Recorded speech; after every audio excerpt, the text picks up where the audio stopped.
Hey guys, you're watching this, you probably know me and Jonah, but in case you don't, I'm Robert Maley. I'm Jonah Axon. And there's a bit of a situation that's been going on at School Without Walls High School, and we just wanted to make a little reaction video, talk about that. So Jonah, why don't you go ahead and fill them in on this? Okay, so there's this girl named Jayne. Her YouTube channel's name is Jayne Jay, and she has a video talking about her experience as a Trump supporter at Walls. The title is Bullying Story, Bullied for Being a Trump Supporter. So we're just going to get straight into this and see what we think about the video. Yeah, so here we go. Hey guys, so I wanted to make this video for a super long time, and because my senior year of high school is coming up, I'm finally getting around to it because I really want to share my story. Throughout high school, I've been bullied for being a Trump supporter. I'm going to start from the beginning. When I was in 8th grade, I applied to a magnet high school in DC because I live in DC. A lot of people who don't live here think it's this very bipartisan area. DC definitely has that aspect.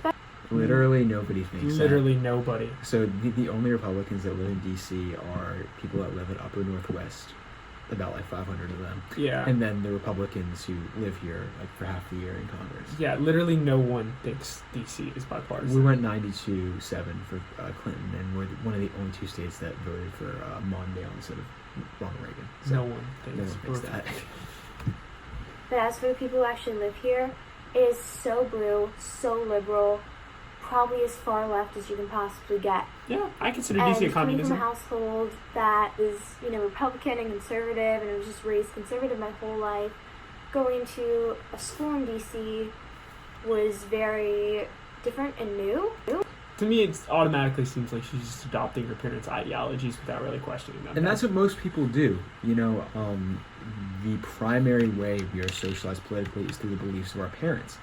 And, it kind of seems, and we'll talk about this more in this video, that she's kind of being disingenuous with her beliefs. Yeah. So. Before I went to public school in DC, I went to a small private school outside of Virginia, and so that was really my only other experience with school. And people there weren't really that into politics. It never really came up, but it's just, it's not really appropriate to talk about politics. People don't really bring it up. But in 8th grade, when Donald Trump announced he was running for president.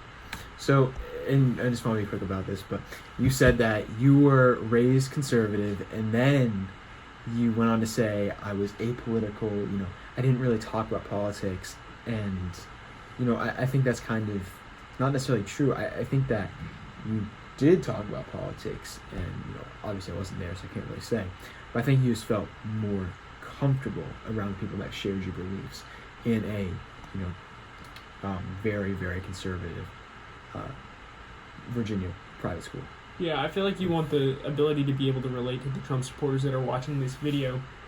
But you also want to exonerate yourself from saying or doing anything offensive, because somewhere deep in your mind you know that there is something offensive about Trump. Yeah. But let's continue watching.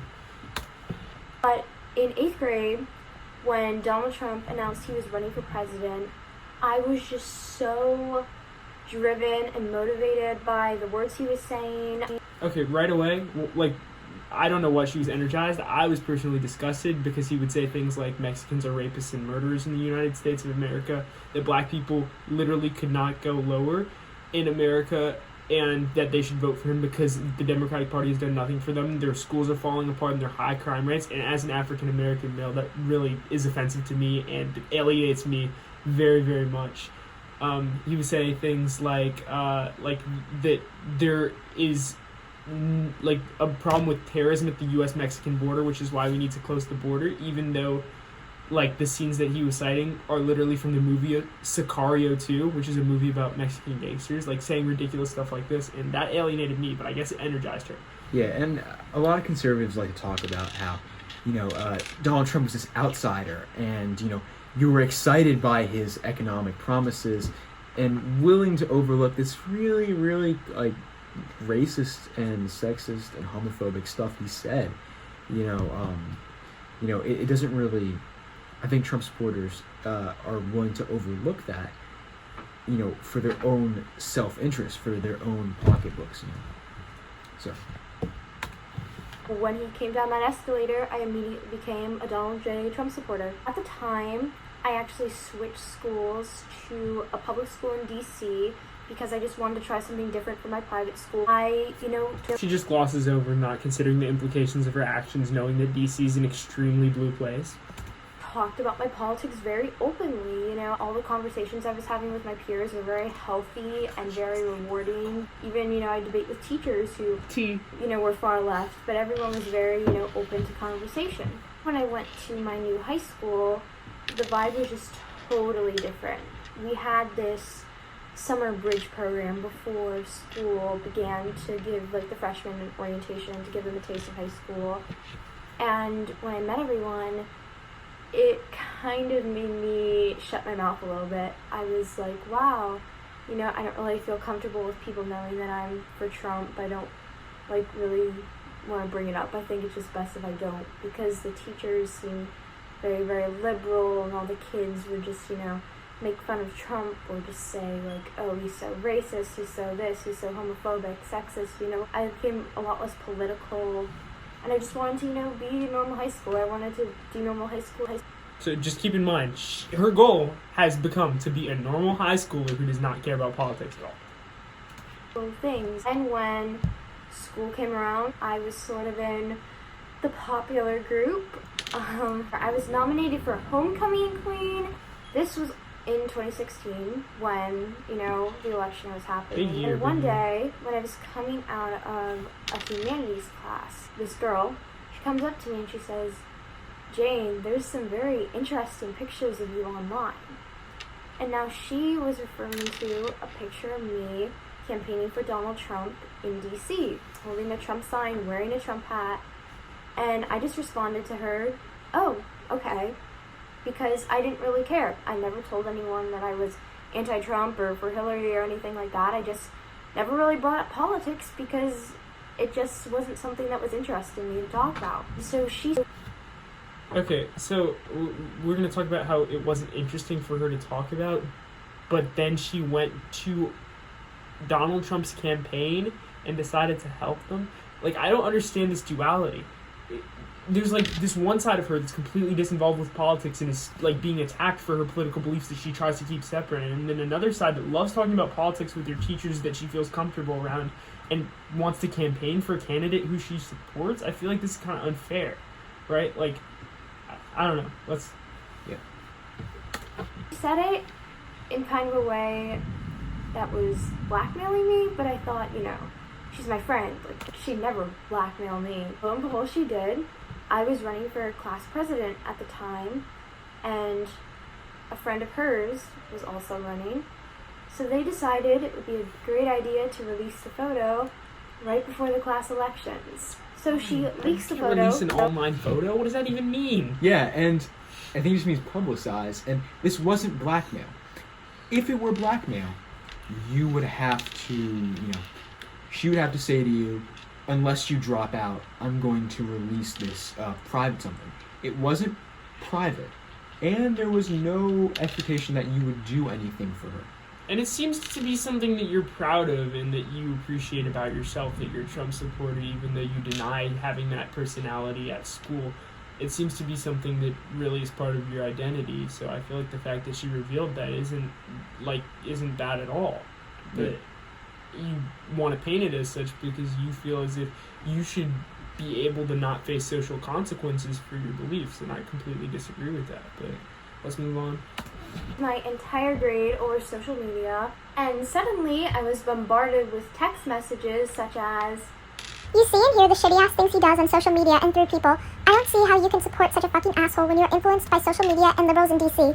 Also, you shouldn't be mad for being exposed when you went out on the street and publicly supported a racist, sexist, homophobic asshole." I love how kind people can be. That last little bit there about you shouldn't be mad for being exposed for something that was already public is completely true. Even if that wasn't necessarily the right way to go about it in that text, it was unnecessarily hostile, I still think that you cannot be mad for something that was public information prior. Yeah, and I feel like the complaints in that were not targeted at her. While they were a little bit bellicose, they were mostly targeted at Donald Trump himself. And it's anger that's not expressed in a constructive way, but at the end of the day, those are political beliefs that someone has and not a personal attack on her. I feel like the fact that she's interpreting it as such is just a mentality that she has and not actually based in fact. A lot of people who I thought were my best friends just all of a sudden totally turned their backs on me.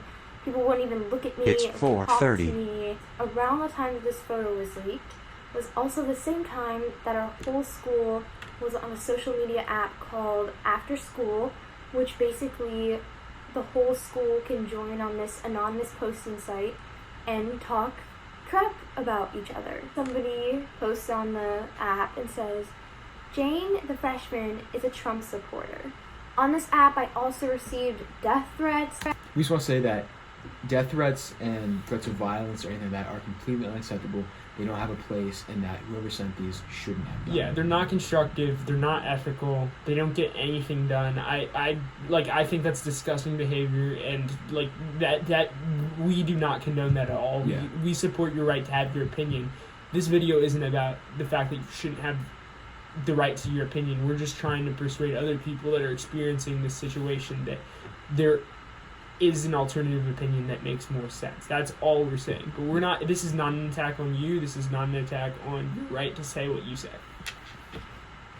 And threats of violence towards me, and I was scared. I was very afraid for my physical safety. Someone even threatened to cut off my eyelashes. Then the election came. Donald Trump won. Actually, the day after the election is my birthday, so it was the best birthday present ever. But going to school the next day was insane. Everyone was crying and just being hysterical, and teachers were consoling their classes. I was getting, yelled at in the hallways. People. So I think anybody who grew up in this time in DC remembers November 9, 2016 very strongly. That day was terrible. It rained all day. Of course, Donald Trump had just been elected. And I think a lot of people in DC, especially at Walls, had very good reason to be sad about his victory, to be scared about his victory, because of what Donald Trump said. At this point, we did not know how successful Donald Trump would be as president. To pursue a lot. He was not successful, by the way. We're not saying that. If you think that's what we're saying, but we did not. It was just an unknown. That's all we're saying. We didn't know to the extent to which he would, go after minorities and marginalized groups. So I think there was a lot of fear about, especially in, Walls students of color, maybe the LGBT community at Walls, were all scared, and justifiably so. Yeah, and if you look around the country, suicide hotlines were fully booked the day after Trump won office. Suicide rates among transgender people went up, I think, 200% the day Trump won the office. It was a catastrophic event because of the rhetoric he used and the policies that he supported, like appointing his vice president Mike Pence, who openly supports electroshock therapy, which is torture, which is a means that has literally no end because it's proven to be ineffective. And stuff that he did that's emblematic of his policy, like the Muslim ban, which is unconstitutional directly after his presidency took office. I think it's understandable that people were upset about this, especially at a school that's majority people of color. Were, screaming Trump at me wherever I would go. I couldn't get away from it. I was on the dance team, I was in the band, and when I would perform, people would scream things at me or take Snapchats of me and call me a white supremacist and post it all over the place and just dox me and harass me. A girl walked up to me after performing while she was in the band, they would release her information online. That's what doxing is, guys, if you didn't know. pep rally, and she says, "Do you even have a uterus? I mean, how can you support Trump?" And I just thought, this is insane. This is a democratic election, and people are crying over it. It was such a great thing because my candidate won, Donald Trump won, and it's amazing that I worked on his campaign. Now he's elected, but I could not enjoy it because people were in despair. Our school had... Did she just complain about people being sad? People are allowed to be sad. They're not allowed to have emotions about something. Wouldn't you be sad if Hillary won? Yeah, and I think you're denying the rights of these people, these same rights which you claim yourself. You want this right to free speech. You want this right to have your own opinions, yet you're unwilling to give it to your classmates, who at the same time have very, very strong opinions about Trump and all this. Right, and I personally think that you guys both have the right to your opinions, but they did not restrict your free speech or whatever, anything. They did not censor you. You wouldn't be making this video if they had censored you. But you were using the exact same rhetoric that you're complaining about to them. You just don't have any power. It's the exact same idea. I don't think that either one of you guys should be censored, and I don't think that either one of you guys are, but you guys are both highly critical of each other's right to free speech, which I think is extremely problematic because that's not healthy discourse. Yeah. And also, free speech is a two-way street. They have every right to say things back to you. They have every right to criticize your beliefs. They have every right to pretty much say whatever. I mean, I know it's curtailed because it's in a school and, you have to maintain a safe and healthy learning environment, but they have the right to disagree with you. Maybe not the right to do death threats, but yeah, and the stuff where they're harassing you while you're in the van, that's not cool. We don't support that at all, and I don't think that that's constructive whatsoever. But at the same time, a lot of the consequences that you listed up, like losing friends, and like people releasing a photo of you that's like public and stuff like that, is completely legitimate, in my opinion. Walkouts and protests for weeks and weeks and weeks. I had to live with it. There was nothing really I could do. Yeah. And it got to a point where students were telling teachers about me and showing teachers pictures of me being a Trump supporter. And I had a teacher who comes up to me and says, well, you're president. What and did I was they say just after like, it was such a competitive school that students were more than willing to sabotage other students, and especially me, because they hated me for being a Trump supporter. This affecting my grades and my class rank. Let's get something out of the way. Wallace does not have a class rank. This is just demonstrably a law. Yeah, nothing else is it. It's just a lie. Yeah, we don't have any arguments to make. Yeah.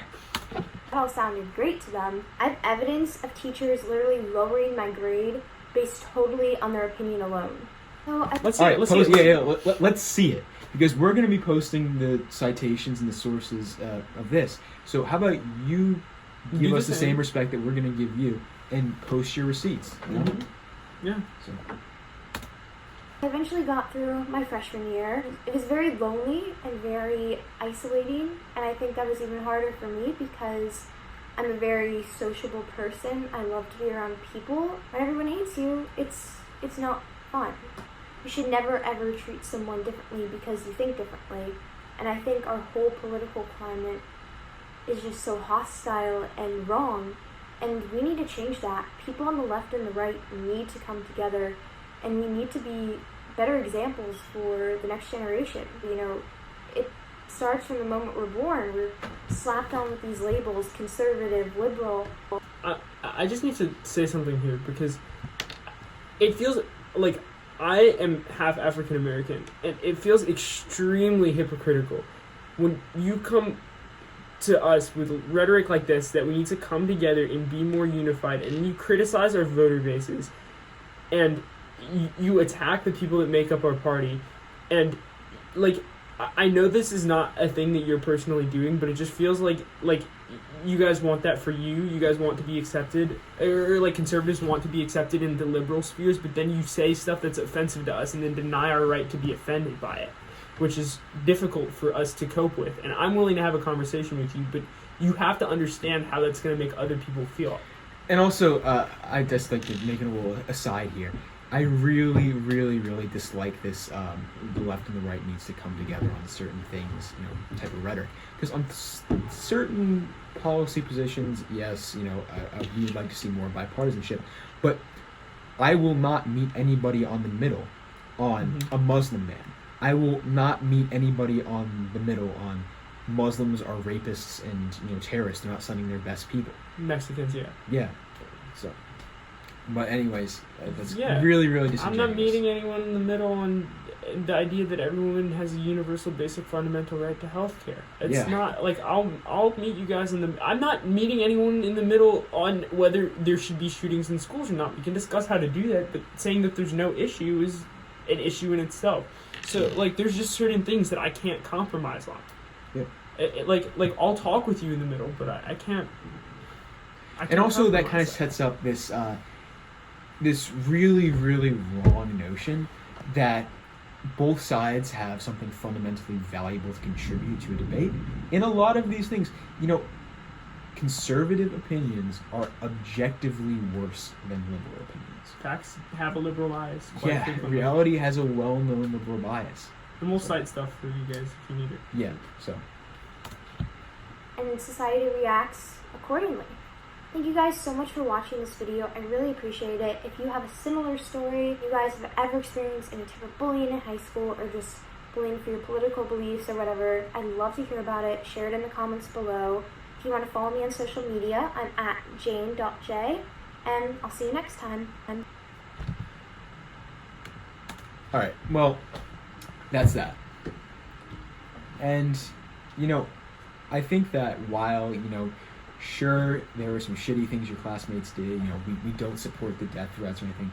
Your classmates were well within their right to, not necessarily be friends with you, or not support you because of the stuff And to that be you associate sad. yourself with. Yeah. I think that you try and deny your classmates this very right you try and claim yourself. And we would like to say, your politics are a reflection of your character. If you support a man who's demonstrably racist, sexist, homophobic, this is a reflection on what you believe. This is a reflection on who you are as a person.